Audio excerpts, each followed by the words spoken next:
পরকালের উপর বিশ্বাস। পরকাল মানে মৃত্যুর পর পুনরুজ্জীবন, এটাই পরকাল। মৃত্যুর পর পুনরায় জীবিত করা, এটাই পরকাল। আর মৃত্যুর পর পুনরায় জীবিত করা এটা আল্লাহর কাছে এত সহজ, এত সহজ, এত সহজ যে আল্লাহ দুনিয়াতেই দুইজন মানুষকে মৃতকে জীবিত করার ক্ষমতা দিয়ে দুনিয়ার মানুষকে দেখাবেন, দেখো মৃতকে জীবিত করা কত সহজ। আর তুমি বিশ্বাস করছো যে আমি মৃতকে জীবিত করতে পারবো না? তার একজন চলে গেছে, ঈসা আলাইহিস সালাতু ওয়াস সালাম। এইভাবে এক খাবল কাদা নিয়ে এইভাবে ফু দিতেন, বিইজনিল্লাহ, বিসমিল্লাহ, ওই এক খাবল কাদা থেকে পাখি হয়ে আকাশে উড়ে চলে যেত। মৃত মানুষের গায়ে হাত দিয়ে বলতেন বিইজনিল্লাহ, বিসমিল্লাহ, জীবিত হয়ে যাও, জীবিত হয়ে যেত। আর আরেকজন এখনো আসেনি, বাকি আছে, সেটা হচ্ছে দাজ্জাল। দাজ্জালকে আল্লাহ ক্ষমতা দিবে। এইভাবে দাজ্জাল দেখাবে যে আমি আল্লাহ, বিশ্বাস করছো না? আমি রব, বিশ্বাস করছো না? তোমার দাদা কই? বলে আমার দাদা তো আজ থেকে 15-20 বছর আগে মারা গেছে। ঠিক আছে, তোমার দাদাকে নিয়ে আসতেছি। কবরস্থান থেকে মানুষের দাদা উঠে আসবে। তোমার আব্বা কই? বলে আমার আব্বা আছে 2 বছর আগে মারা গেছে। ঠিক আছে, তোমার আব্বা আসতেছে। কবরস্থান থেকে আমার আব্বা উঠে। তোমার আম্মা কই? তোমার আম্মা 10 বছর আগে মতো। তোমার আম্মা কবরস্থান। তোমার দাদি কই? আরে দাদা, দাদি, বাবা, মা সব কবরস্থান থেকে উঠে এসেছে, জ্যান্ত জীবন তোর সামনে কথা বলতেছে। এই ফিতনা হচ্ছে দাজ্জালের ফিতনা। তাহলে দুনিয়াতে মানুষই মানুষকে জীবিত করবে আল্লাহর অনুমতিতে, ডাল ভাতের মতো। এটা আপনার কাছে আশ্চর্য মনে হচ্ছে? ঠিক আজ থেকে 100 বছর আগে যদি মহাদেবপুরে কেউ বক্তব্য দিয়ে গেছে, যদি দিয়ে গিয়ে থাকে, এরকম 500-1000 মানুষ যদি বসে থাকে, আর যদি বলে থাকে যে এখানে কথা বললে সরাসরি আমেরিকায় শোনা যাবে, তো এরকমই হেসেছে, এই কিরে আমি এখন কথা বলবো আমেরিকায় শোনা যাবে, পাগল নাকি? আর এখন আপনারা দেখতেছেন যে আপনি কথা বলছেন, ইংল্যান্ড আমেরিকায় শোনা যাচ্ছে, ওই যে মোবাইল। এইরকম এটা একদম পানির মতো সহজ হয়ে যাবে। আজ থেকে 100 বছর আগে যেমন এখানে কথা বলবো আমেরিকায় লাইভ দেখা যাবে, আমেরিকায় চলবে, এখানে লাইভ দেখা যাবে, এটা যেমন অসম্ভব ছিল, আজকে যেমন একদম ইজি সহজ হয়ে গেছে, এই রকম সহজ হয়ে যাবে দাজ্জালের জন্য মৃতকে জীবিত করা, এবং সত্য এবং বাস্তব। আর এরকম সহজ আল্লাহ করে দিয়েছিলেন ঈসা আলাইহিস সালামের জন্য মৃতকে জীবিত করা, সহজ এবং বাস্তব, যাতে মানুষের ঈমান ইয়াকিন হয় যে আমরা মরলে আল্লাহ আমাদের কি করতে পারবে? বলেন তো কি করতে পারবে? জীবিত করতে পারবে। সম্মানিত উপস্থিতি, যেমন পৃথিবীতে প্রত্যেকটা কাজের পাল্টা প্রতিক্রিয়া থাকে, এই প্রত্যেকটা কাজের প্রতিক্রিয়া আপনি কিয়ামতের মাঠে পাবেন। পৃথিবীতে কোনো কিছু হারায় না। বিজ্ঞানীরাও বলতেছে পৃথিবী থেকে কোনো কিছু ধ্বংস হয় না, শুধু পরিবর্তন হয়। ওই কাঠ জ্বালালেন ওটা ছাই হয়, হারিয়ে যাবে না, কোনো না কোনোভাবে থাকবে। সাহাবীরা কিভাবে ফেরেশতাদের কথা বিশ্বাস করতেন, সাহাবীরা কেমনে রাসূল সাল্লাল্লাহু আলাইহি ওয়াসাল্লামের যুগে ফেরেশতাদের উপর ঈমান রাখতেন, সেটা সম্পর্কে কিছু হাদিস আজকে আপনাদের সামনে তুলে ধরি, যাতে আপনাদের বুঝতে সুবিধা হয়, বিশ্বাস করতে অন্তত পার্থক্যটা বুঝতে পারেন যে আমার আপনার বিশ্বাসের লেভেল কোথায় আর সাহাবীদের বিশ্বাসের লেভেল কোথায়। সাহাবীরা কোন লেভেলে ঈমান রাখতো যে ফেরেশতা আছে, আর আমরা কোন লেভেলে ঈমান রাখি যে ফেরেশতা আছে। বক্তব্যের মধ্যে আমি আবারও অনুরোধ করব যে আপনারা যারা ডানে বামে দাঁড়িয়ে আছেন তারা দয়া করে বসে পড়েন, পিছনের দিকে যারা দাঁড়িয়ে আছেন তারাও বসে পড়েন। আমাদের মেহমানরা আস্তে আস্তে যেন আমরা কেউ দাঁড়িয়ে না থাকি। আবু হুরায়রা রাদিয়াল্লাহু তাআলা আনহু থেকে বর্ণিত, তিনি বলেন, একদিন রাসূল সাল্লাল্লাহু আলাইহি ওয়াসাল্লাম আবু বকর বসে আছেন, তো এক ব্যক্তি এসে আবু বকর রাদিয়াল্লাহু তাআলা আনহুকে গালিগালাজ করছে, শাতামা আবা বকরিন। তো রাসূলুল্লাহ সাল্লাল্লাহু আলাইহি ওয়াসাল্লাম পাশে বসে থেকে ইয়াজাব ওয়া ইয়াতাবাসসাম, আল্লাহ নবী মুচকি হাসতেছেন। ওই ব্যক্তির গালাগালি এবং বকাঝকার মাত্রা যখন অনেক বেশি হয়ে গেল, তখন আবু বকর রাদিয়াল্লাহু তাআলা সহ্য করতে পারলেন না, রদ্দা আলাইহি, তার কথার উত্তর দেওয়া শুরু করলেন। ফাগাদিবান নবী সাল্লাল্লাহু আলাইহি সাল্লাম, আল্লাহর নবী রাগান্বিত হয়ে গেলেন, স্থান ছেড়ে দিয়ে চলে গেলেন। আবু বকর রাদিয়াল্লাহু তাআলা আল্লাহর নবীকে গিয়ে জিজ্ঞেস করলেন, যখন আমাকে বকছিল তখন হাসছিলেন, আর যখন আমি উত্তর দিলাম তখন রেগে গেলেন, কারণ কি? রাসূল সাল্লাল্লাহু আলাইহি ওয়াসাল্লাম বলছেন, কানা মাআকা মালাকুন ইয়ারুদ্দু আনকা, তোমার ফেরেশতা তোমার পক্ষ থেকে উত্তর দিচ্ছিল যতক্ষণ তুমি চুপ ছিলে, আর যখন তুমি মুখ খোলা শুরু করেছো তখন ফেরেশতা চলে গেছে, ওয়াকা আশ-শাইতান, ওখানে শয়তান ঢুকে গেছে, ফালাম আকুন লিআকুদা মা আশ-শাইতান, আর আমি শয়তানের সাথে থাকতে পারি না। আন জাবির রাদিয়াল্লাহু তাআলা আনহু আন্নাহু ক্বাল, জাবির রাদিয়াল্লাহু তাআলা থেকে বর্ণিত, তিনি বলেন রাসূলুল্লাহ সাল্লাল্লাহু আলাইহি সাল্লাম বলেছেন, সাদ বিন মুআজ, বিখ্যাত আনসারী সাহাবী, আউস খাজরাজ গোত্রের প্রধান, তার মৃত্যুতে ইহতাজ্জালাহু আরশুর রহমান, আল্লাহর রহমানের আরশ কেঁপে উঠেছিল ওয়াফুতিহাত লাহু আবওয়াবুস সামা, আসমানের দরজাগুলো খুলে দেওয়া হয়েছিল। ওয়াশাহিদাহু সাবউনা আলফাম মিনাল মালাইকা, আর তার জানাজায় 70,000 ফেরেশতা অংশগ্রহণ করেছিল। হাদিস সহিহ বুখারী, সহিহ মুসলিম। আয়েশা রাদিয়াল্লাহু তাআলা থেকে বর্ণিত, তিনি বলেন, ক্বালাত ইন্নামা কানাত জানাযাতু সা'দ ইবনে মুআযিন সাকিলাতান আলাল কওম। সা'দ ইবনে মুআযের জানাজা খুব ভারী মনে হচ্ছিল মানুষের কাছে।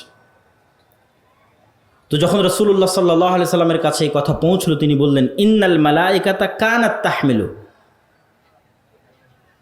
এই জানাজার সাথে এত বেশি পরিমাণে ফেরেশতা আছে যে ফেরেশতার আধিক্যের কারণে ভারী হয়ে এসেছে।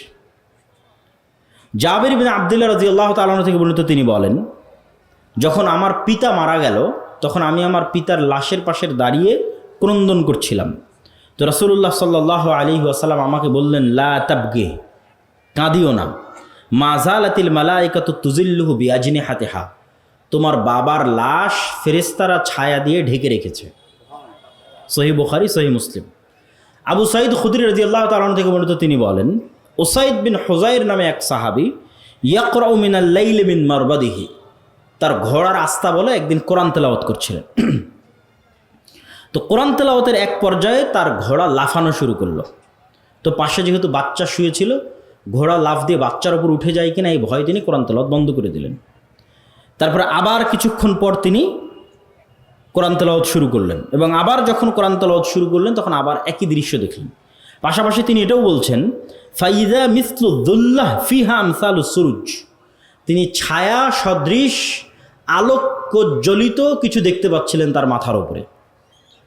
তো তিনবার এরকম করার পর তিনি স্থায়ীভাবে কোরআন তেলাওয়াত বন্ধ করে দিলেন, এবং পরের দিন সকালে রাসূল সাল্লাল্লাহু আলাইহি ওয়াসাল্লামের কাছে গিয়ে এই ঘটনা শোনালেন। আল্লাহর নবী বললেন, তিলকাল মালাইকা দানাতলি সৌতিক, তোমার কোরআন তেলাওয়াতের কারণে ফেরেশতারা একত্রিত হয়ে গেছিল।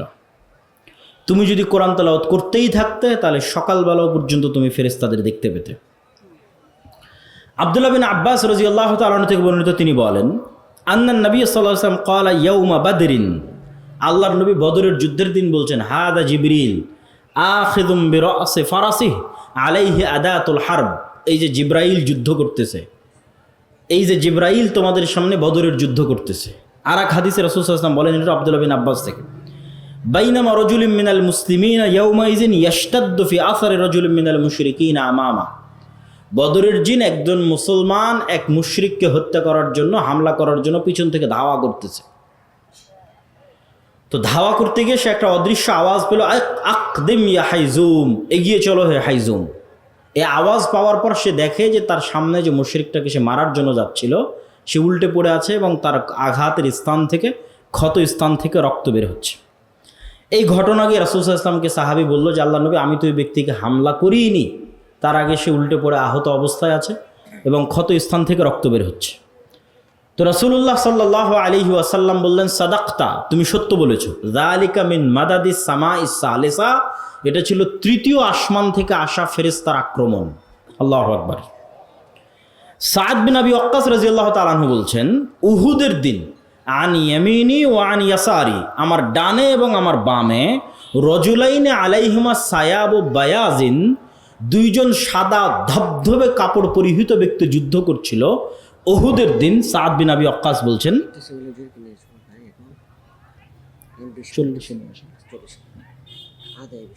ঠিক আছে, আমার ডানে এবং বামে দুইজন সাদা ধবধবে পোশাকধারী ব্যক্তি যুদ্ধ করতেছে। মা রাআইতুহুমা ক্বাবলু ওয়ালা বাদ, আমি তাদেরকে আগেও কোনোদিন দেখিনি, পরেও কোনোদিন দেখিনি। আমি এই ঘটনা গিয়ে রাসূল সাল্লাল্লাহু আলাইহি ওয়াসাল্লামকে বললাম, আল্লাহর নবী বললেন, ইউকাতিলানি আশাদ্দাল কিতাল ওয়া হুমা জিবরাইল ওয়া মিকাইল, আল্লাহর নবী বললেন, তোমার দুই পাশে যে দুইজন মুজাহিদ সাদা ধবধবে পোশাক পরে যুদ্ধ করতেছিল ভয়ঙ্করভাবে, এরা দুইজন আর কেউ নয়, জিবরাইল এবং মিকাইল। হাদিস সহিহ মুসলিম 2414। আয়েশা রাদিয়াল্লাহু তাআলা আনহা বলছেন, রাসূলুল্লাহ সাল্লাল্লাহু আলাইহি ওয়াসাল্লাম লাম্মা রাজা রাসূলুল্লাহ সাল্লাল্লাহু আলাইহি ওয়াসাল্লাম মিনাল খান্দাক, আল্লাহর নবী খন্দকের দিন যুদ্ধ থেকে ফিরে এসেছেন। খন্দকে মক্কা এবং তার আশেপাশের আরব গোত্রগুলো একত্রিত হয়ে 1 মাস ব্যাপী মদিনাকে ঘিরে রেখেছিল। পরে বিশাল ঝড়ে সব ছত্রভঙ্গ হয়ে গেছে। তো আল্লাহর নবী এটাকে বিজয় মনে করে ঘরে ফিরে এসেছেন, অস্ত্র রেখে দিয়েছেন, গোসল করতে যাবেন। তো জিব্রাইল এসে বলছেন ওয়াজা আতা সেলাহ ওয়াল্লাহি মা ওয়াজা আনা, আপনি অস্ত্র রেখে দিয়েছেন, আমরা তো অস্ত্র রাখিনি। জিব্রাইল কেন অস্ত্র রাখেনি? জিব্রাইল এই জন্য অস্ত্র রাখেনি যে খন্দকের যুদ্ধে 3টা ইহুদি গোত্র গাদ্দারি করেছিল, বানু কোরাইজা, বানু কাইনুকা, বানু নাজির। এই 3টা ইহুদি গোত্র মদিনা সনদে আল্লাহর নবীর সাথে চুক্তিবদ্ধ আছে যে মদিনার ওপর যেই আক্রমণ করুক না কেন আমরা তোমাদের সাথে একতাবদ্ধ থাকব। ঠিক এখন যেমন বাংলাদেশের সব রাজনৈতিক দলগুলো মনে মনে একতাবদ্ধ হচ্ছে, হ্যাঁ আগের সরকারের বিরুদ্ধে আমরা একতাবদ্ধ। তাহলে এই চুক্তি কেউ ভঙ্গ করে গাদ্দারি করে যদি কেউ আগের সরকারকে পুনর্বাসন করার চেষ্টা করে, তো সেম অবস্থা যে মদিনার সব পক্ষ একমত যে মদিনায় আক্রমণ করলে আমরা মুহাম্মদ সাল্লাল্লাহু আলাইহি ওয়াসাল্লামের সাথে আছি। কিন্তু এই কথা বলার পরেও 3টা ইহুদি গোত্র এই গত 1 মাস তলে তলে মক্কার মুশরিকদের সহযোগিতা করেছে। এটা মুহাম্মদ সাল্লাল্লাহু আলাইহি ওয়াসাল্লামও জানে, ফেরেশতারাও জানে, আল্লাহও জানে। তো জিবরাইল এসে বলছে আমরা তো অস্ত্র রাখিনি, যুদ্ধ তো মক্কার মুশরিকদের সাথে শেষ হয়েছে, গাদ্দারদের সাথে তো শেষ হয়নি, মুনাফিকদের সাথে তো শেষ হয়নি, অতএব এক্ষুনি বের হন। তো কোথায় যেতে হবে? ইলা বানি কোরাইজা, বানি কোরাইজার উদ্দেশ্যে বের হন। তো আনাস রাদিয়াল্লাহু তাআলা আনহু কি বলছে দেখেন, আনাস রাদিয়াল্লাহু তাআলা আনহু বলছেন কাআন্নী আনজুরু ইলাল গুবারি সাতিআন ফি যুকাক বানি গনম মাওকিবা জিবরিল। আল্লাহর নবী যখন ঘর থেকে বের হয়ে সাহাবীদের বললেন চলো বানু কোরাইজার গোত্রের দিকে, জিবরাইল আদেশ দিয়েছে। তো আনাস রাদিয়াল্লাহু তাআলা আনহু বলছেন আমরাও যখন বানি কোরাইজা গোত্রের দিকে এগিয়ে যাচ্ছি তখন আমাদের আগে আগে জিবরাইলের ঘোড়সওয়ার বাহিনীর ঘোড়ার আঘাতে তৈরি হওয়া উড়ন্ত ধুলা আমরা দেখতে পাচ্ছি। আল্লাহু আকবার। মোটর সাইকেল গেলে যেমন ধুলা তৈরি হয়, তখন আমরা এখান থেকে 700-600 জন একত্রে রওনা দিচ্ছি বানু কুরাইজার দিকে। তো আমাদের আগে আগে ধুলা উঠতেছে, তো আমরা তো যাইনি, তো কিসের ধুলা? তো আনাস রাদিয়াল্লাহু তাআলা আনহু বলছেন যে ইহুদিদের অলিগলিতে জিবরাইলের বাহিনীর উড়ন্ত ধুলা আমরা চোখে দেখতে পাচ্ছি। সহিহ বুখারী 4117। আল্লাহ সুবহানাহু তাআলা সূরা আনফালের মধ্যে, সূরা আলে ইমরানের মধ্যে, সূরা আহজাবের মধ্যে আসমান থেকে বদর, উহুদ, খন্দক, হুনাইনে তিনি ফেরেশতা অবতীর্ণ করেছেন এই মর্মে আয়াত স্পষ্টভাবে আল্লাহ বলেছেন ইস্তাস্তাগীসুনা রাব্বাকুম ফাস্তাজাবা লাকুম আন্নী মুমিদ্দুকুম বিআলফিম মিনাল মালায়েকা। তোমাদের প্রতিপালক 1000 ফেরেশতা পাঠিয়ে তোমাদের সহযোগিতা করেছে। ইস্তাকুলু লিল মুমিনিনা আলাই ইয়াকফিয়াকুম আইয়ুমিদ্দাকুম রাব্বুকুম বিসালাসাতি আলাফিম মিনাল মালায়েকা মুনজিলিন। তোমাদের প্রতিপালক 3000 ফেরেশতা অবতীর্ণ করে সহযোগিতা করেছেন। হাযা ইমদিদকুম রাব্বুকুম বিখামসাতি আলাফিম মিনাল মালায়েকাতি মুসাওয়িমিন। সারিবদ্ধভাবে 5000 ফেরেশতা অবতীর্ণ করে তোমাদের প্রতিপালক সহযোগিতা করেছে। ইয়া আইয়ুহাল্লাযীনা আমানু যকুরু নি'মাতাল্লাহি আলাইকুম ইয জাআতকুম জুনুদুন ফাআরসালনা আলাইহিম রিহান ওয়া জুনুদান লাম তারাওহা। খন্দকের যুদ্ধে আমরা 2টা বাহিনী পাঠিয়েছিলাম, একটা বিশাল ঝড়ো বাতাস আর একটা এমন সেনাবাহিনী যাকে তোমরা দেখতে পাও না, সেটা যে ফেরেশতার সেনাবাহিনী। আব্দুল্লাহ বিন জুবাইর রাদিয়াল্লাহু তাআলা থেকে বর্ণিত, তিনি বলেন সামি'তু রাসূলুল্লাহ সাল্লাল্লাহু আলাইহি ওয়াসাল্লাম ইয়াকুল ফি কতল হানজালা ইবনে আবি আমির। হানজালা রাদিয়াল্লাহু তাআলা আনহু বাসর ঘর থেকে বেরিয়ে যুদ্ধ করে শহীদ হয়েছে। সাহাবীরা বলছে তাকে গোসল দিতে হবে। তো রাসূলুল্লাহ সাল্লাল্লাহু আলাইহি ওয়াসাল্লাম বলছেন ইন্না সাহিবাকুম তুগাসসিলুহুল মালায়েকা। হানজালাকে গোসল দেওয়ার দরকার নেই, এই জন্য যে হানজালাকে ইতিমধ্যে ফেরেশতারা গোসল দিয়ে ফেলেছে। সম্মানিত উপস্থিতি, আরো অসংখ্য হাদিস রাসূলুল্লাহ সাল্লাল্লাহু আলাইহি ওয়াসাল্লামের জীবদ্দশায় ফেরেশতাদের সংক্রান্ত পেশ করা যাবে। রাসূলুল্লাহ সাল্লাল্লাহু আলাইহি ওয়াসাল্লাম একদিন বসে আছে এরকম মাজমায়, একজন অপরিচিত ব্যক্তি আসলেন, এসে আল্লাহ নবীকে জিজ্ঞেস করছে ইসলাম কি বলেন, ঈমান কি বলেন, ইহসান কি বলেন। সাহাবীরা বলছে ওর চেহারায় সফরের আলামত নাই এবং আমরা কোনোদিন দেখিনি। এখনকার মদিনা যত ছোট, সেই কালের মদিনা আরও ছোট, হাতে গোনা যায় একটা গ্রামের মানুষকে।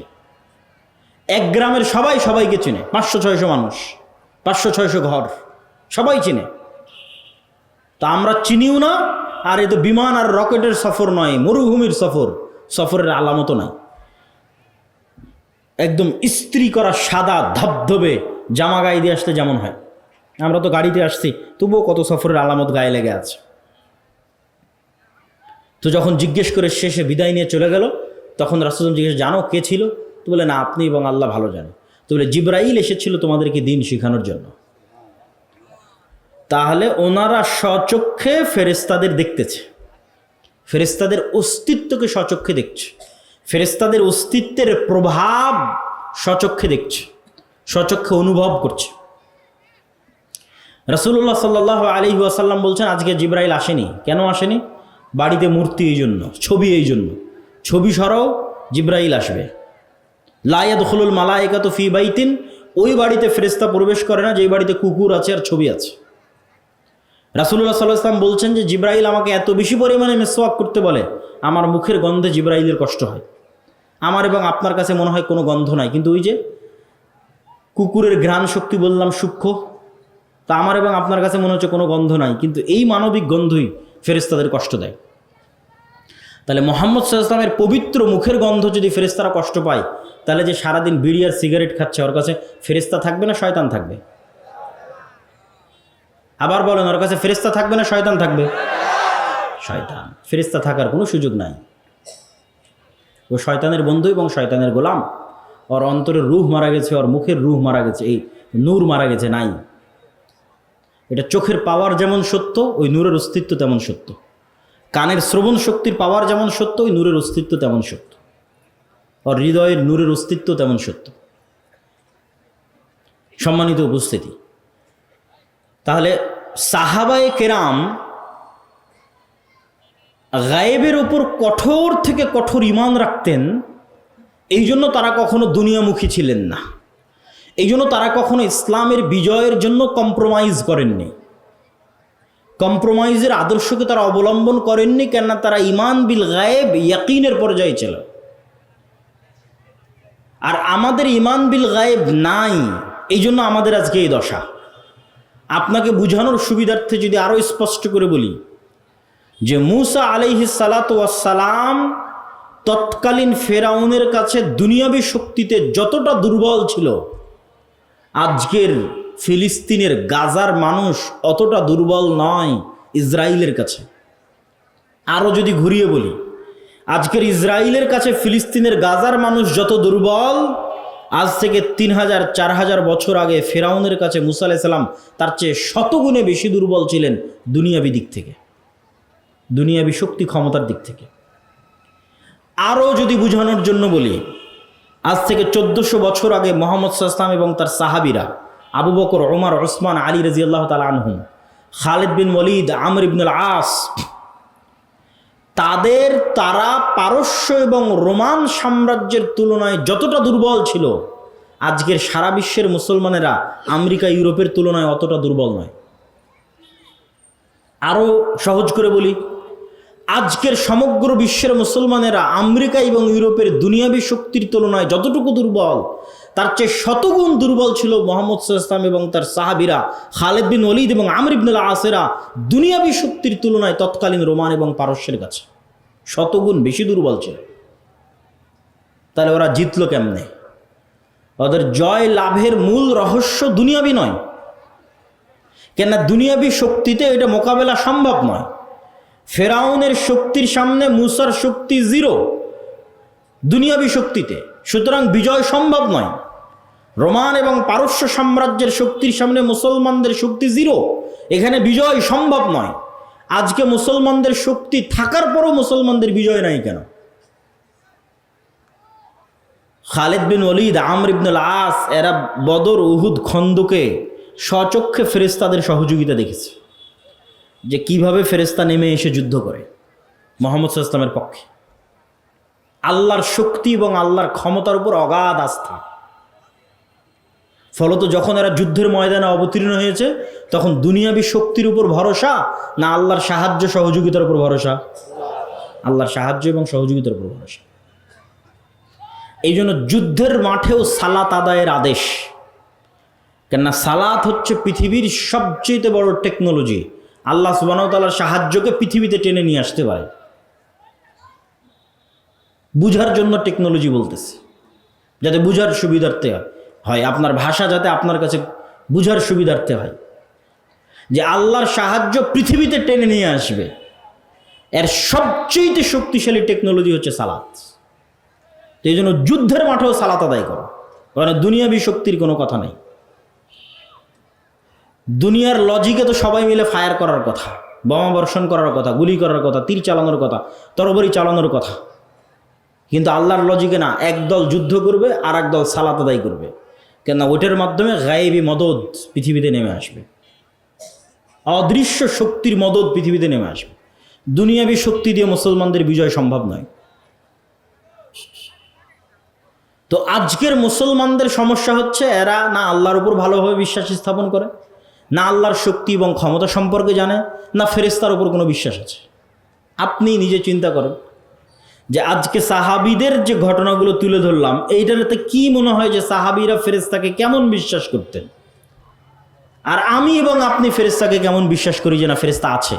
শুধু তো মুখে বলেছে আমানতু বিল্লাহি ওয়া মালাইকাতিহি, ঈমান আনছি আল্লাহর উপর, ঈমান আনছি ফেরেশতার উপর। কি ওই ঈমান কিসের ঈমান? যদি আল্লাহ এবং আল্লাহর শক্তি, আল্লাহর ক্ষমতা, আল্লাহর সাহায্য, গায়েবী মদদ, ফেরেশতার অস্তিত্ব, নূরের অস্তিত্ব, এগুলোর উপর যদি মুসলমানদের বিশ্বাসই থাকতো, তাহলে মন্দির পাহারা দিয়ে ভোট নেওয়া লাগতো না।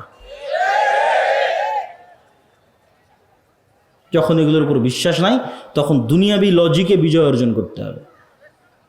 দুনিয়াবি লজিকে মুসলমানদের বিজয় হবে না, মুসলমানদের বিজয় গায়েবী মদদেই হবে। মুসা আলাইহিস সালাতু ওয়াস সালামকে আল্লাহ সুবহানাহু তাআলা শিখিয়েছেন যে তুমি যা দেখো, দুনিয়ার মানুষ যা দেখে তা বাস্তব নয়, কেন এগুলো আল্লাহর নূরের পর্দা দিয়ে ঢাকা আছে। এর আড়ালে সকল কার্যকরণের সূত্রের মালিক আল্লাহ সুবহানাহু ওয়া তাআলা, মুসাব্বিবুল আসবাব, একচ্ছত্র সকল কার্যকরণের সূত্রের মালিক তিনি। সবকিছুকে সেকেন্ডে পরিবর্তন করে দিতে পারেন। তো তুমি যেই লাঠি দিয়ে গত 30-40 বছর, মুসা আলাইহিস সালামের বয়স যদি 40 বছর হয়, তাহলে যেই লাঠি দিয়ে তুমি গত 30 বছর যাবৎ গাছের পাতা পেড়েছো, যেই লাঠি দিয়ে তুমি নদীর এবং খাল অতিক্রম করে গেছো লাফ দিয়ে পার হয়ে, তোমার এতদিন থেকে যে লাঠিটা তোমার সাথে আছে, ওই লাঠিকে আমি সাপ বানিয়ে দিচ্ছি, যাও। বাহির থেকে নিয়ে আসা কোনো লাঠি নয়, যেটা উনি গত 15-20 বছর থেকে নিজের সাথে বহন করছে, সেই লাঠি। আল্লাহ বাহির থেকে একটা লাঠি দিল, দিয়ে বলে যে দেখো এটা লাঠি, এটাকে আমি সাপ বানিয়ে দিয়েছি না।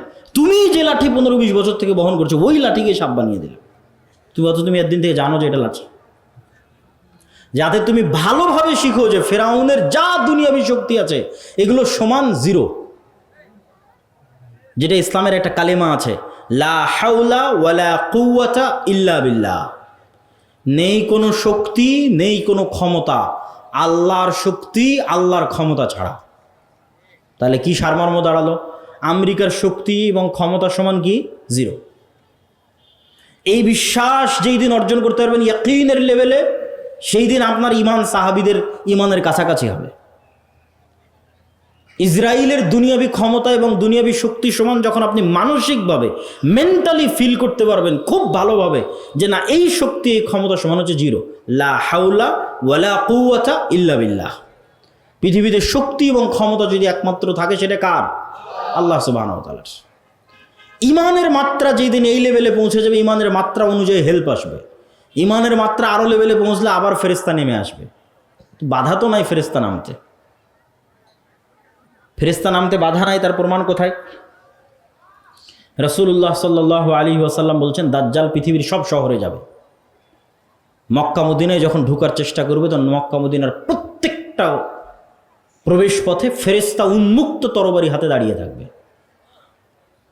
ঈসা আলাইহিস সালাতু ওয়াস সালাম ফেরেশতার ঘাড়ে হাত দিয়ে দুনিয়াতে নেমে আসবে। তো মানুষ তো দেখবে ফেরেশতাকে, ফেরেশতার ঘাড়ে হাত দিয়ে নেমে আসে। তো ফেরেশতা নেমে আসতে কোনো বাধা নাই, কিন্তু ওই লেভেলের ইমানই নাই তো আসবে কোত্থেকে? ওই লেভেলের ইয়াকিন নাই, তাহলে আসবে কোথায় থেকে? সম্মানিত উপস্থিতি, মুসলমানদেরকে আল্লাহ সুবহানাহু ওয়া তাআলা পৃথিবীর সবচেয়ে শক্তিশালী টেকনোলজি এটা মুসলমানদের দিয়েছে, সেটা যে সাউন্ড টেকনোলজি।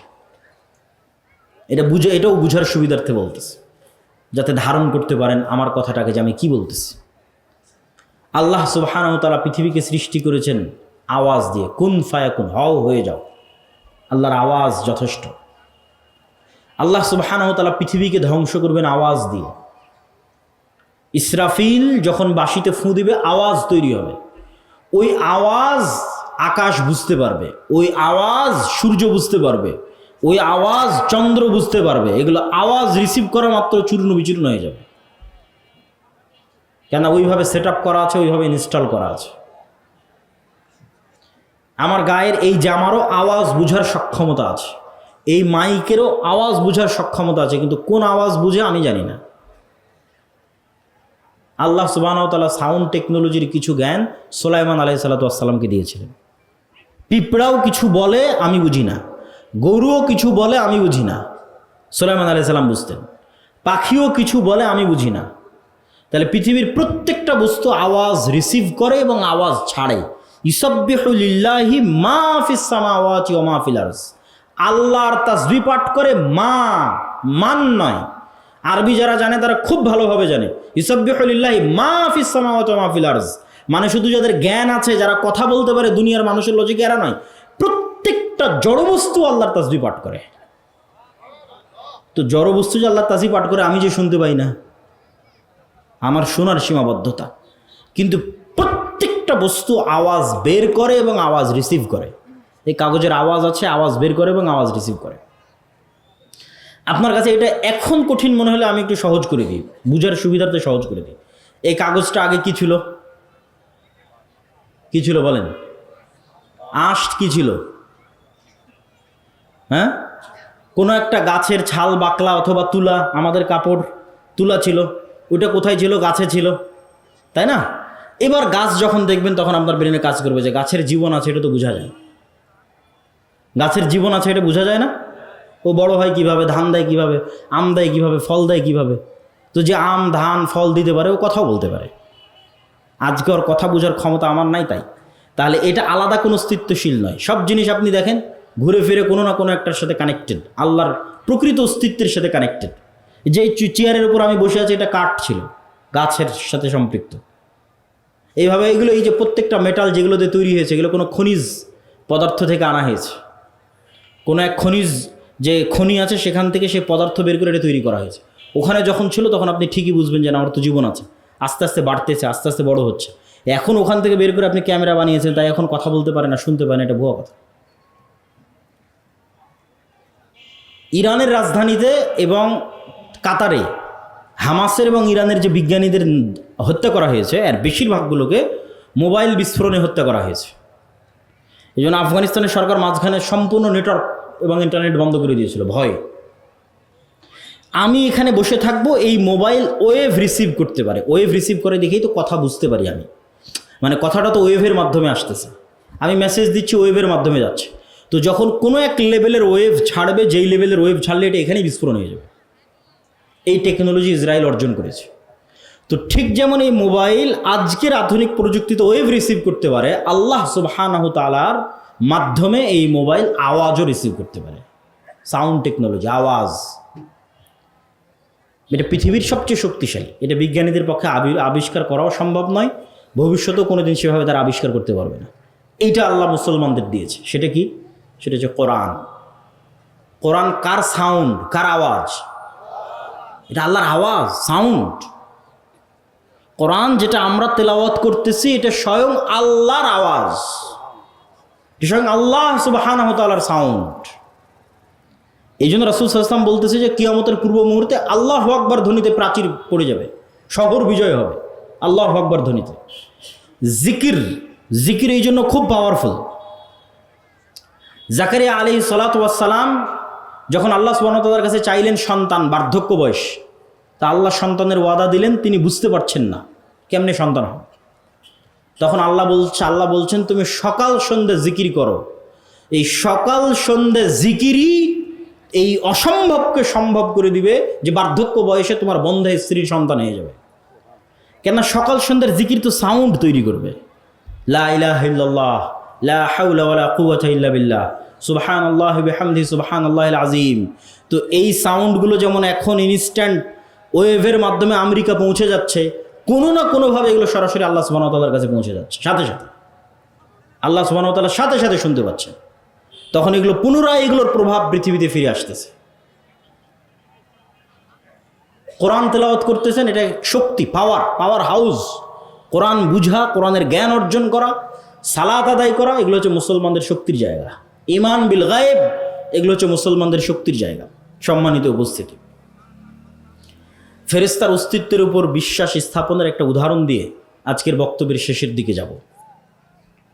এতক্ষণ তো ফেরেশতাদের ঈমান বিল গায়েবের একটা পার্টের আলোচনা করেছি আজকে, সেটা হচ্ছে ফেরেশতাদের অস্তিত্ব। 6টা ঈমান বিল গায়েব।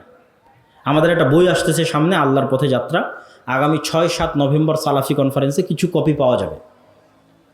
আগামী 6-7 মানে এই 3-4 দিন পরে, আগামী বৃহস্পতিবার শুক্রবার, এখান থেকে বেশি দূরে নয়, আল জামিয়া সালাফে ডাঙ্গিপাড়া পাওয়ার আছে। দেশ বিদেশের আলেম ওলামা উপস্থিত থাকবে। আপনাদের দাওয়াত থাকলেও উপস্থিত হবেন তো ইনশাআল্লাহ? ইনশাআল্লাহ। তো ওখানে আমাদের এই ঈমান বিল গায়েব এবং ইসলামের যে 5টা আরকান আছে, এই পুরো বিষয়ের উপর একটা বই আসতেছে, আল্লাহর পথে যাত্রা, যেটা কিছু কপি পাওয়া যাবে ইনশাআল্লাহ।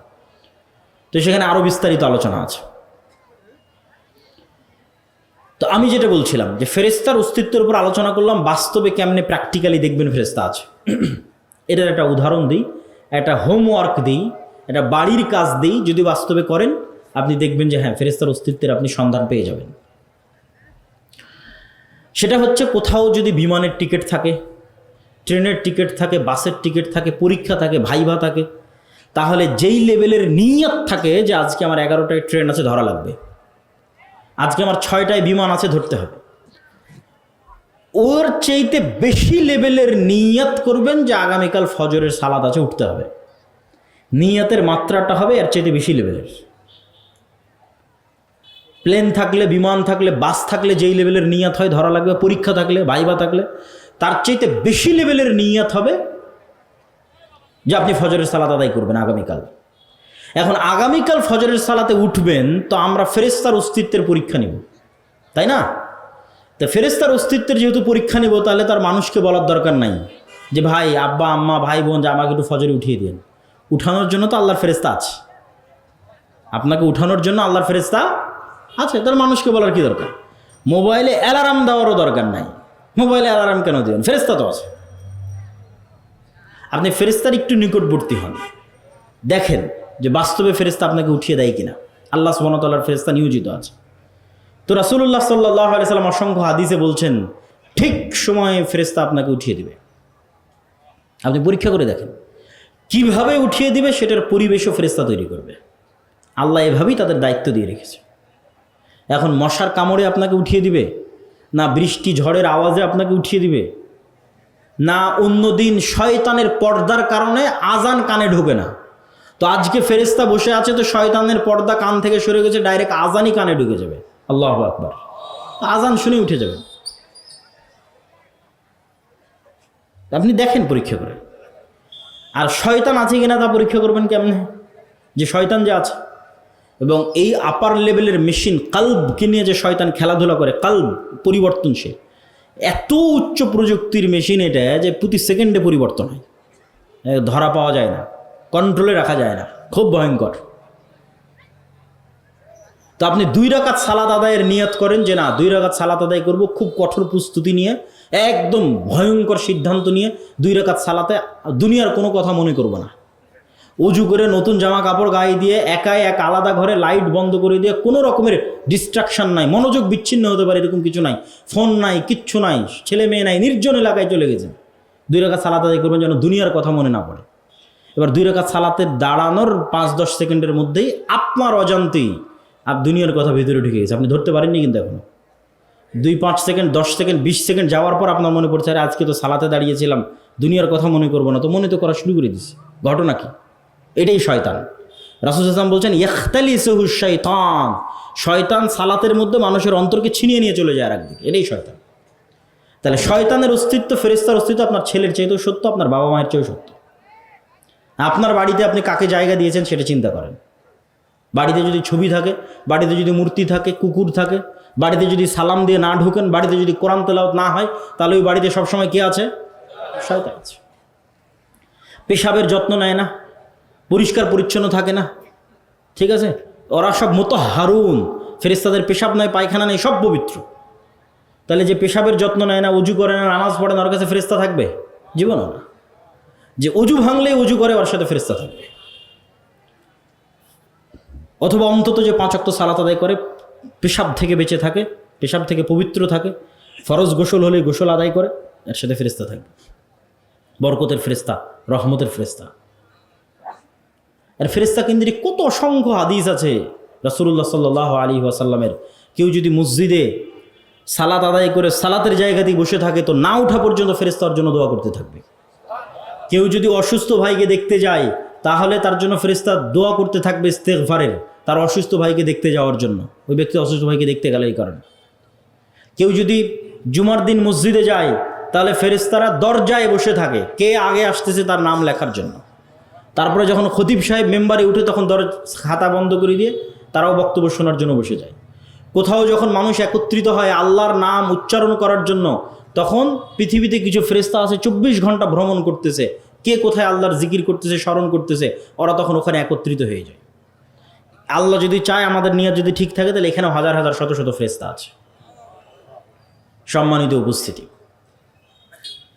এই জন্য ঈমান বিল গায়বকে মজবুত করতে হবে, ইয়াকিনের লেভেলে নিয়ে যেতে হবে। অদৃশ্যের উপর বিশ্বাস, আল্লাহর উপর বিশ্বাস, আল্লাহর নূরের উপর বিশ্বাস, ফেরেশতার উপর বিশ্বাস, পরকালের উপর বিশ্বাস।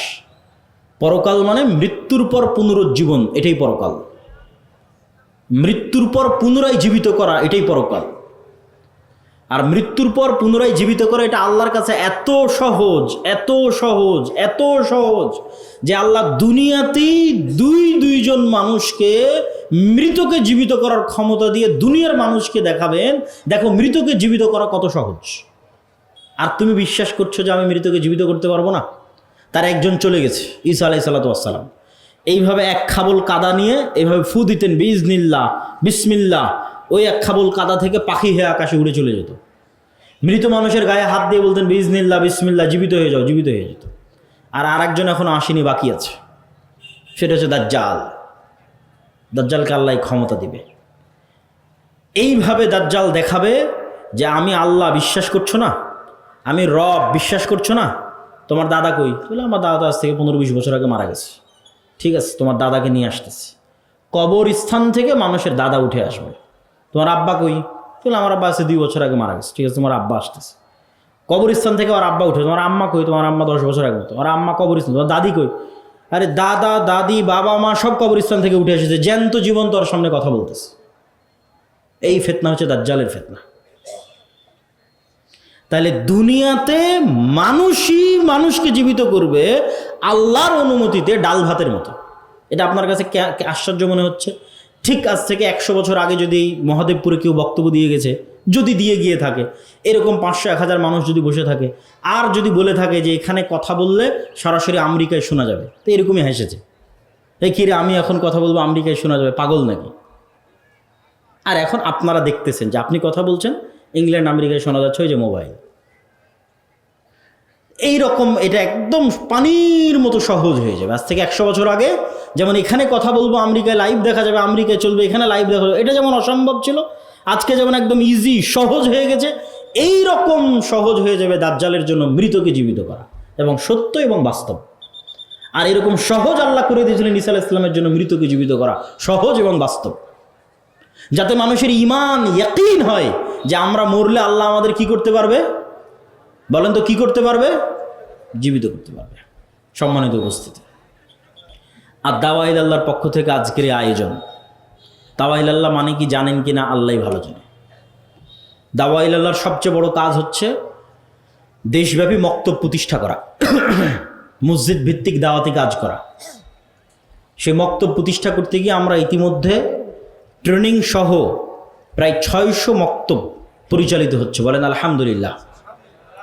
যে 600 মক্তব জামিয়া সালাফে ডাঙ্গিপাড়া পাওয়া রাজশাহীতে 600 মক্তবের ইমামেরা গেছে, ট্রেনিং নিয়েছে, মক্তবের শিক্ষার্থীদের বই দেওয়া হয়েছে, তাদের যাতায়াত খরচ দেওয়া হয়েছে, থাকা খাওয়ার খরচ বহন করা হয়েছে, প্রশিক্ষণের খরচ বহন করা হয়েছে। এই মক্তবগুলোর মধ্যে এখন প্রতিযোগিতা চলতেছে দেশব্যাপী, জাতীয় মক্তব প্রতিযোগিতা, যেটা বাংলাদেশের টিভি চ্যানেলে রমজান মাসে প্রচারিত হবে।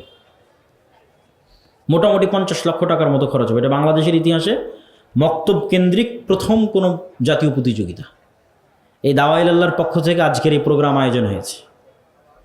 তো এই প্রোগ্রাম আয়োজনের ক্ষেত্রে আপনাদের স্বতঃস্ফূর্ত সহযোগিতা, হয়তো স্বেচ্ছাসেবক ভাইয়েরা আপনাদের মধ্যে যাবে, আমি যাওয়ার জন্য দত্ত আহ্বান জানাচ্ছি। আমি আপনাদের স্বতঃস্ফূর্ত সহযোগিতা কামনা করি। কেন? যেমন পৃথিবীতে প্রত্যেকটা কাজের পাল্টা প্রতিক্রিয়া থাকে, এই প্রত্যেকটা কাজের প্রতিক্রিয়া আপনি কিয়ামতের মাঠে পাবেন। পৃথিবীতে কোনো কিছু হারায় না। বিজ্ঞানীরাও বলতেছে পৃথিবী থেকে কোনো কিছু ধ্বংস হয় না, শুধু পরিবর্তন হয়। ওই কাঠ জ্বালালেন ওটা ছাই হয়, হারিয়ে যাবে না, কোনো না কোনোভাবে থাকবে। তো আপনি এখানে 1 টাকা দান করবেন, এটা হারিয়ে যাবে না, এটার প্রভাব কিয়ামতের মাঠে দেখা যাবে। আর কিয়ামতের মাঠে টাকার যখন খুব দরকার পড়বে তখন টাকা নাই। যেমন দুনিয়াতে কেস, কোর্ট কাছারি, মামলা মোকদ্দমা অনেক টাকা খরচ হয়ে যায়। তো দুনিয়ার আদালতেও তো কেস লাগবে, মানুষ যে কেস দিবে, মামলা দিবে যে আল্লাহ আমার এত টাকা মারে খেয়েছে, অমুক করেছে তুমুক করেছে, তখন তো টাকা লাগবে জরিমানা দেওয়ার জন্য, পরিশোধ করার জন্য। কখন কার নামে গীবত করেছেন পরিশোধ তো করতে হবে। যদি টাকা না থাকে তাহলে ওর গুনাহের ভাগ নিয়ে পরিশোধ হতে হবে। আর যদি আগে থেকেই ব্যাংক ব্যালেন্সে ভালো টাকা, যেমন দুনিয়াতে যদি মোটামুটি আপনার ভালো টাকা থাকে মামলা মোকদ্দমা পরিচালনা করা সহজ হয়। তো আগেই আপনি পরকালের ব্যাংক ব্যালেন্সে ভালো টাকা পয়সা জমা করে গেছি, কিয়ামতের মাঠে যখন বিপদে পড়বেন সেগুলোই কাজে লাগবে। আর দুনিয়ার ব্যাংক ব্যালেন্সে টাকা রাখলে আর কতটুকুই বা বাড়বে? আল্লাহর কাছে টাকা রাখলে আল্লাহ সুবহানাহু ওয়া তাআলা 1 গুণ, 10 গুণ, 700 গুণ, তার চাইতেও বেশি আল্লাহ সুবহানাহু ওয়া তাআলা বাড়াতে পারে। আল্লাহু আকবার। তাই পরকালে আমাদের খুব টাকা পয়সার দরকার হবে, খুবই। কিন্তু সেটা ওখানে আর উপার্জন করার সুযোগ হবে না, এখান থেকেই ব্যবস্থা করে যেতে হবে। এই জন্য আল্লাহ সুবহানাহু ওয়া তাআলা বলেছে, আমি বিক্রি করে দিয়েছি জান্নাতকে, যারা জীবন দিয়ে দিয়েছে তাদের কাছে, আর যারা টাকা দিয়ে জান্নাত কিনেছে তাদের কাছে। এই দুইজনের কাছে জান্নাত বিক্রি, আল্লাহ সুবহানাহু ওয়া তাআলা জান্নাত বিক্রি করবে। সম্মানিত উপস্থিতি, আমি আজকে এখানে এসেছি, গত বছর এসেছিলাম মনে হয়, তার আগের বছর হয়তো আসা হয়নি এরকম কিছু। তো কোনোবার হয়তো আব্দুর রাজ্জাক বিন ইউসুফ উস্তাদজি মিস গেছে, আজকে সবাই আছে। আবার কবে এভাবে সবাই একত্রিত হতে পারবো আল্লাহ সুবহানাহু ওয়া তাআলা ভালো জানে। বারবার সব উপজেলায় আমাদের যাওয়া সম্ভব হবে এটা আসলে হয় না। 600-র মতো উপজেলা, জালসা উপজেলা প্রোগ্রামের মাস 2-3 মাস, 70-80টা প্রোগ্রাম করলে ক্লান্ত হয়ে যাবেন, প্রতিদিন প্রোগ্রাম। তাহলে 600 উপজেলায় কিভাবে যাবেন? তাহলে আমাদের সাথে স্থায়ী সম্পর্ক রক্ষার সবচেয়ে বড় মাধ্যম হচ্ছে মাসিক আল ইতিসাম। আজ আসি, কাল না আসি, পরশু আসি, তারপরের দিন না আসি, প্রতি মাসে মাসিক আল ইতিসাম আপনার কাছে আসবে। আমি নিজে প্রতি মাসে 3টা লেখা লিখি মাসিক আল ইতিসামে, প্রত্যেক মাসে 3টা লেখা। একটা সম্পাদকীয়, একটা মিন্নাতুল বারী 3য় খণ্ড হাদিসের ব্যাখ্যা, আর একটা স্বাভাবিক যে কোনো চলমান লেখা। এত ব্যস্ততার মধ্যে 3টা লেখা কন্টিনিউ করতে হয় আপনাদের জন্য। তা আপনারা যদি মাসিক আল ইতিসাম না নেন তাহলে যে আজকের আপনাদেরকে আমার দেখা, আমার আপনাদের দেখা এই পর্যন্ত শেষ। আর যদি মাসিক আল ইতিসামের গ্রাহক এবং এজেন্ট হয়ে যান, 1 বছর সমান মনে হয় 450 কি 500 টাকা লাগে। 1 বছর মানে পুরো 1 বছরের টাকা মাত্র 500 টাকা দিবেন, 12 মাস আপনার ঠিকানা আসতে থাকবে। এটা হলো আমাদের সাথে স্থায়ী সম্পর্ক। আর আমাদের লিখিত যে বই পুস্তকগুলো আছে সেগুলো মোটামুটি আমাদের জ্ঞান আপনাদের কাছে পৌঁছে দেওয়ার একটা মাধ্যম। সেটা আমার লিখিত বই হোক, ফিলিস্তিন হোক, শায়েখ আব্দুর রাজ্জাক বিন ইউসুফের বই হোক, সালাত হোক, দোয়া হোক, অথবা আমার আম্মার লিখিত বই হোক, এগুলোকে মূল্যায়ন করার চেষ্টা করবেন। আমাদের ছাত্রদের একটা পত্রিকা আছে কিশলয়, আমাদের ছাত্ররা বের করে, ওর ডিজাইন থেকে শুরু করে লেখনী থেকে শুরু করে সবই আমাদের ছাত্রদের, সেটাকে মূল্যায়ন করার চেষ্টা করবেন।